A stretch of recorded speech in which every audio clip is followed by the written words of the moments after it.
चंडीगढ़ से मनीष भार्गव हमारे एक दर्शक हैं, उन्होंने सवाल भेजा है कि गोवा में अगर फ्लैट लेने के बजाय मैं प्लॉट खरीद लूं तो क्या वो बेहतर रहेगा? मैं हमेशा लोगों से कहती हूँ कि प्लॉट एक बहुत डिफिकल्ट परचेस है। अगर हम्म। आपने जाके कहीं पे खरीद लिया जो शहरी क्षेत्र में नहीं है, तो हम्म। फिर आपको किस अथॉरिटी के पास जाना चाहिए, if there is a problem, आपको पता नहीं चलेगा। तो ऐसी जगह खरीदिए, जैसे एक डेवलपर ने लॉन्च किया, उसमें अगर उन्होंने प्लॉट्स भी बेचा है, तो डेवलपर आपके निवेश को सेफ रखता है। ठीक मगर है। अगर आप खुला प्लॉट खरीदेंगे तो हमेशा ये प्रॉब्लम रहती है, स्पेशली अगर आप उस शहर से नहीं है, तो हम्म। वो प्रॉब्लम रहती है। अगर किसी ने उसमें एंक्रोचमेंट किया तो आपको बहुत भागा दौड़ी करनी पड़ती है। तो प्लॉट्स हमेशा देख के खरीदना चाहिए। मगर if you are buying a plot plot लंबे अरसे तक वो चलता रहेगा, उसका बढ़ता वैल्यू बढ़ता रहेगा। प्लॉट का वैल्यू अभी तक इंडिया में कम नहीं हुआ है।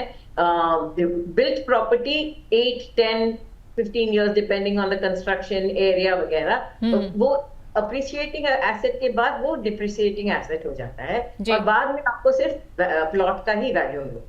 तो अगर ठीक। आप खरीद रहे हैं प्लॉट को, अच्छे एडवाइजर को ढूंढिए, लोकल एडवाइजर ढूंढिए, और हमेशा आपका कोई फाइनेंशियल होल्ड होना चाहिए उस सिटी में, ताकि अगर कोई प्रॉब्लम हो तो आप उसको सॉल्व कर सकें। ठीक है, तो इसमें बेहतर आपने एक अच्छी सुझाव जो है दिया है, आप लोग भी इसे फॉलो कर सकते हैं कि आप किसी लोकल डेवलपर को देखिए जो वहाँ पे एक्चुअली प्लॉट्स जो है वो सेल कर रहा, तो वहाँ पे कहीं ना कहीं जो है आपके लिए बेहतर भी रहेगा कि एक रैंडम प्लॉट लेने के बजाय आपने एक नॉन डेवलपर जो वहाँ पे ऑलरेडी इस्टेब्लिश्ड है उसके थ्रू जो है आपने लिया है। खैर, अगला सवाल जबलपुर से कविता अवस्थी का है। ये जानना चाहती है क्या छोटे शहरों में अब किराए की कमाई बढ़ रही है या फिर सिर्फ घरों की कीमत ही ऊपर जा रही है? तो किराए की हम पहले भी बात कर चुके हैं, इसी से जुड़ा हुआ इनका भी सवाल है।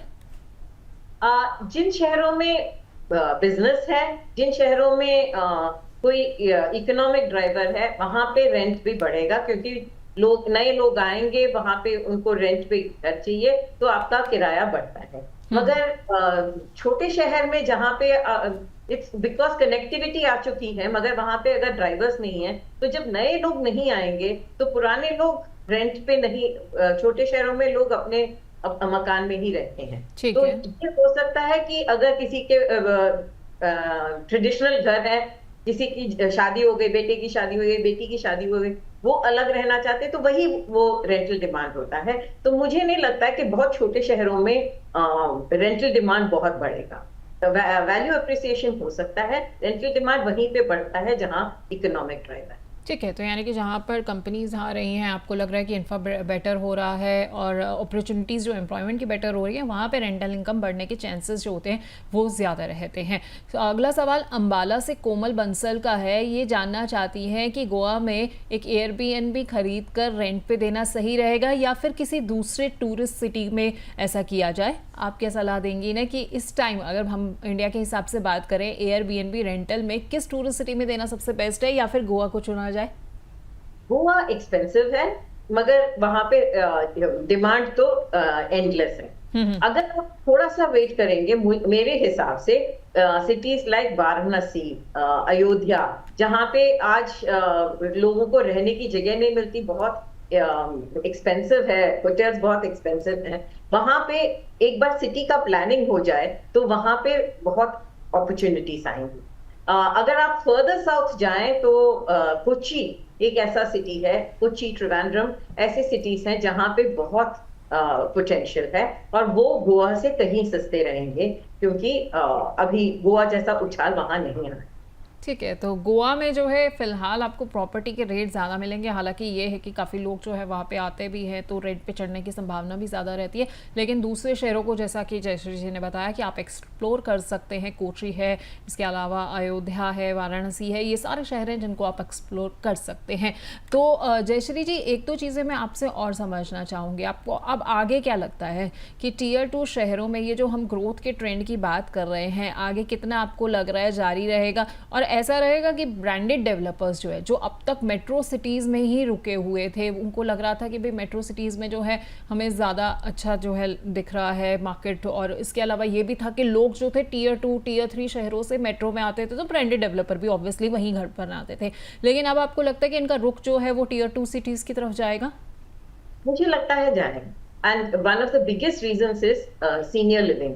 Senior hmm. Living retirement homes बहुत बड़ा एक सेगमेंट बन चुका है। और ये नॉर्मली जिन शहरों में छोटे एयरपोर्ट्स आ चुके हैं, जो ऑपरेशनल हो गया है, वहां पे senior living is a very good option. जहां पे हेल्थ केयर अवेलेबल है, वहां पे senior living is a very good option. And जो लोग अपने पेरेंट्स के लिए नया घर खरीदना चाहते हैं, वो पुराने घर में रहते हैं और उनको फैसिलिटीज देना चाहते हैं, वो हम्म। लोग उन शहरों में खरीदेंगे। तो मुझे लगता है ये this story is not over. ये कहानी अभी आगे आगे और चलेगी। मगर किन शहरों में आएगा वो इसी पे डिपेंडेंट है कि वहां पे डिमांड कितना है। तो एज ए निवेशक आपको बहुत फूंक फूंक के कदम रखना चाहिए। अगर आप जाके किसी शहर में ऐसे फंस गए कि आप निकल ही नहीं पाए, तो आपका पैसा डूब जाएगा।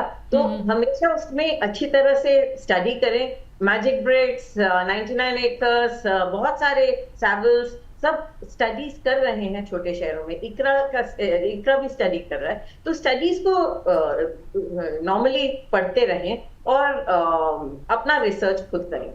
ठीक है, तो ट्रेंड पर जो है आप लोगों को नज़र जो है वो बनाकर रखनी चाहिए और उसके बाद रिसर्च जो है वो करना चाहिए। जयश्री जी, आखिर में मैं बस आपसे ये जानना चाहूँगी, इन्वेस्टर्स जितने भी हमारे इस वक्त हमारा शो देख रहे हैं, आप उनको क्या सलाह देना चाहेंगी कि क्या उन्हें मेट्रो सिटीज़ के बजाय टीयर 2 सिटीज़ का जो है रुख ले लेना चाहिए, वहाँ पर शिफ्ट कर लेना चाहिए? नहीं, मैं ये नहीं कहूंगी कि इनके बदले वहां जाएं। हम्म। अगर आपको लगता है कि आप अफोर्ड कर सकते हैं बड़े शहरों में, जरूर जाइए। मगर बहुत सारे ऐसे लोग हैं जो बड़े शहरों से they have found themselves pushed out. इतना हम्म। एक्सपेंसिव हो गया कि वो वहां नहीं खरीद सकते। और अगर आज आज आप खरीदना चाहें, तो जैसे मैंने कहा, जहां पे पोटेंशियल दिखता है वहां खरीदें। मगर 2 3 4 साल तक इन्वेस्टेड रहें। उसके बाद आप देखें कि मार्केट स्टेबलाइज कर जाए, तो आप वहां से एग्जिट करके दैट वो जो पैसा आपके पास है, वो हम्म। आपका बड़े शहर में इन्वेस्ट करने के लिए फर्स्ट अमाउंट हो सकता है। तो इसीलिए इट्स गुड टू इन्वेस्ट। अगर आज आपके पास पैसा है, it's good to invest in a city जहां पे पोटेंशियल है। मगर छोटे शहरों में बहुत लंबे अरसे के लिए आप अपना पैसा रोक के मत रखिए। जब वो उठता है, स्टेबलाइज करता है, तो आप निकल जाएंगे। और ये भी देखें कि वहां रेरा कितना स्ट्रॉन्ग। ठीक रेरा, है। अगर रेरा रजिस्टर्ड प्रोजेक्ट्स नहीं है तो ना खरीदें।